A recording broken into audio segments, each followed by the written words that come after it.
1 ঘন্টা লেগে আমার বয়ফ্রেন্ড হতে হবে। হ্যাঁ। তোমাকে 500 টাকা দিব। এখন আমি তোমাকে অনেক ভালোবেসে ফেলেছি। আমি তোকে ঘৃণা করি।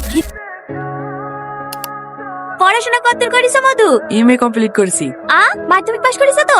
হ্যাঁ, তুমি চুপ করো মা। ভাই, মেয়ে তাহলে ছোটবেলা থেকে আপনার কাছেই মানুষ নাকি? হ্যাঁ ভাই, তুই 6 মাসের মেয়ে তুই আমার বোনটা মারা গেছে, তখন থেকে বুড়ি আমাদের কাছেই মানুষ। এই তো মেয়ে চলে এসে বস মা বস। মেয়ে আমাদের একটু লাজুকি আছে, কার সাথে মুখ তুলে কথাই বলতে চায় না। মেয়ে মুখ দেখাবে না নাকি ভাই? এই ঘুমটাটা একটু তোলো মা। এই বুড়ি ঘুমটা তোল। আমার বিয়ে হবে। কি মজা কি মজা। আব্বা, আমার বিয়ে মেয়ে তো হবে। পাগলি। তাহলে হালমা, মিথ্যে খাওয়াতি। তোলা মিথ্যে খাবি নি? তালা খাই দিতি। কি পাগল বলে পড়েছি রে? এইভাবে করবি ভাবি বলতিনি, তুই কি করবি নি? না, আমি তো তোমাদেরকে আগে বলে দিয়েছি বিয়ে করবো না। তাও তোমরা রোজ রোজ ছেলে দেখে দিলে আমি কি করবো? তাই বলে তুই সারা জীবন আইবড় থাকবি নাকি? আর কতদিন মামার ঘরে বসে খাবি বলতিনি? ও মা, এইভাবে আর কটা বি ভাঙবি বলতিনি? মেয়ে হয়ে জন্মেছি, বিসংস তো একদিন একদিন করতেই হবে। তোর মামা মামিরও বয়স হয়ে গেছে। আমি তো আজ এসে কাল নাই। মরার আগে লাজ্জামের মুখখান দেখতে দেবেনি। তোর মামা মামিও তোর কথা ভেবে ছেলে পেলে লাইনি। ওদেরও তো একটা দায়িত্ব আছে। আর তাছাড়া পাড়ার লোকের কথা শুনেও বাঁচা যাচ্ছে না। লোকে তো মামাকে ধরে ধরে বলে, ভাগ্নিকার কতদিন ঘরে পুষবা? কি কি বুঝায়? ওই বুদ্ধিরূপ থাকলে কি আর এরকম কাজ করে? কত ভালো ভালো ছেলে সম্বন্ধ আসছে, মেম সাহেব নাকি বিয়ে করবে না। জিদ হয়েছে জিদ। ছেলে দেখলে নাকি ঘৃণা লাগে। ওর মা যেমন বিষ খেয়ে মরেছে। সাথী, কি বলতো বলছো? হ্যাঁ, আমি তো বলতে বলি বকি। দেখবো ওর ছেলে আমাদেরকে বিষ খেয়ে মরতে হবে। আমি আর পারছি নি। তোমাদের কাউকে বিষ খেতে হবে না, আমিই খাবো। সালমা, সালমা, বিষ দেন। কি বিষ দেবো? না না, বিষ হবে না। হবে না মানে কি টাকা দেবো না নাকি? বিষ দেন। ওই ভুল করে না চাচা, দেখছো না দেখিতে পাগলি মনে হয়েছে।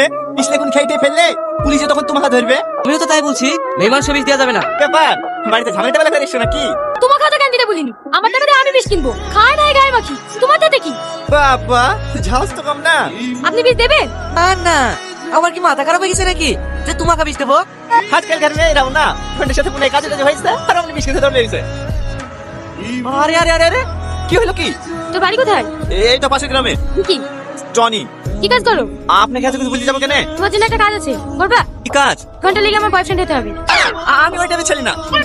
আমি সত্যি সত্যি বয়ফ্রেন্ড আর কথা বলছি নাকি? বলে এই কি তো মনে হয়েছে মুনিশ খাটু। দিন 3-400 হয় তাই তো? হ্যাঁ। এক কাজ করো, 1 ঘন্টার জন্য আমার বয়ফ্রেন্ড সেজে আমার বাড়ি চলো। তোমাকে 500 টাকা দিব। 500 টাকা? চাচা এই সাইকেলটা দেখো, আমি বিকালে এসে দিয়ে যাবো। আগে ম্যাডামের মুনিশ কেটে আসি। ঠিক আছে। নানি, এত বেলা অব্দি কোন ছেলে বলতিনি? সে কখন থেকে আমরা চিন্তায় বসে আছি। এই বুড়ি, এই ছেলেটা কে? এটা আমার বয়ফ্রেন্ড নানি। কি বয়ফ্রেন্ড নাকি? হ্যাঁ মামি, আমরা দুজন দুজনকে ভালোবাসি। ছি ছি ছি ছি ছি, এই দিন দেখার লেগে তোকে আমরা মানুষ করেছি নু। তার লেগে তুই প্রত্যেকবার নাটক করে বিয়ে ভেঙে দিস না। ছেলে, তোমার নাম কি? টনি। একে অপরকে কতদিন থেকে চেনো? কি হলো বলো? 3 দিন। 3 মাস। 3 বছর 3 বছর। দেখিছো তোমার ভাগ্নে 3 বছর ধরে পীড়িত করে। আর বিয়ের কথা বললে বলে কিনা আমার ছেলেদেরকে সহ্য হয় না। আচ্ছা আরো বৌমা, তা হইছে চার। হ্যাঁ লাঠি জামাই টুক তো আমাদের বেশ সুন্দর। করো তুমি। মাঠে সারের দোকান আছে মামা, মাঠের ধারে বড় সারের দোকান।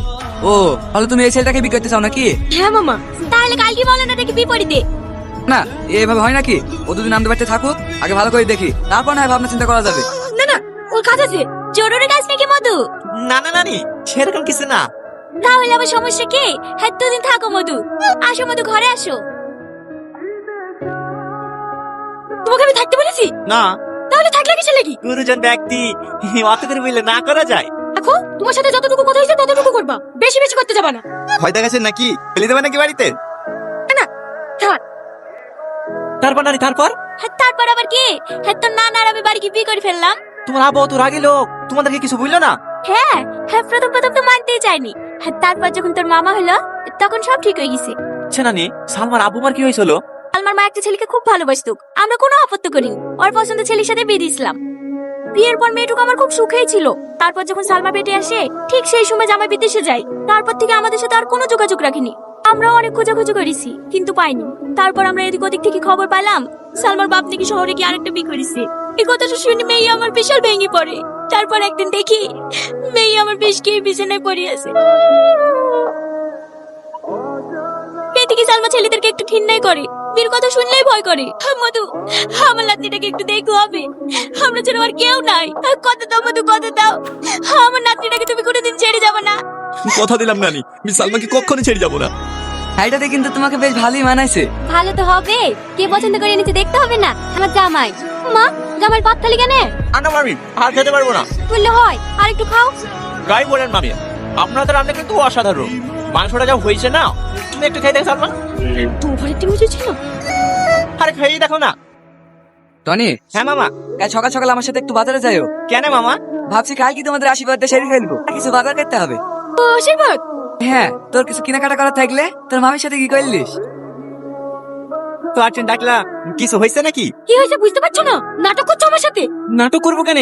কি হয়েছে বলবা তো। মামা যখন আশীর্বাদের কথা বললো, তুমি তখন না করতে পারলে না। দেখো সালমা, দেখবো অসহায় পেয়ে আমাকে ব্ল্যাকমেল করছো। আমাকে বিয়ে করে মামার সাথে টাকা আদায় করবা।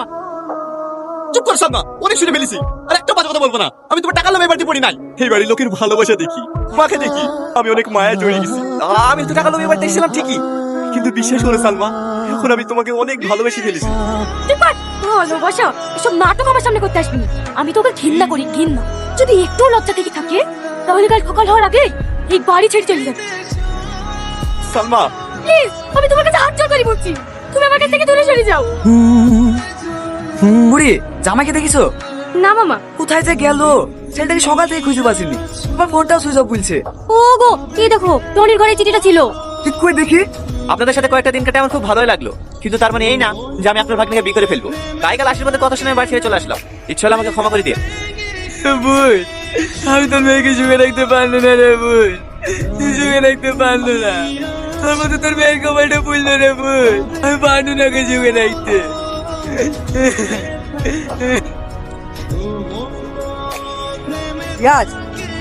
হ্যাঁ স্যার বলেন, আমার জামিন হয়ে গেছে। আপনি সত্যি বলছেন? আমার জামিন হয়ে গেছে?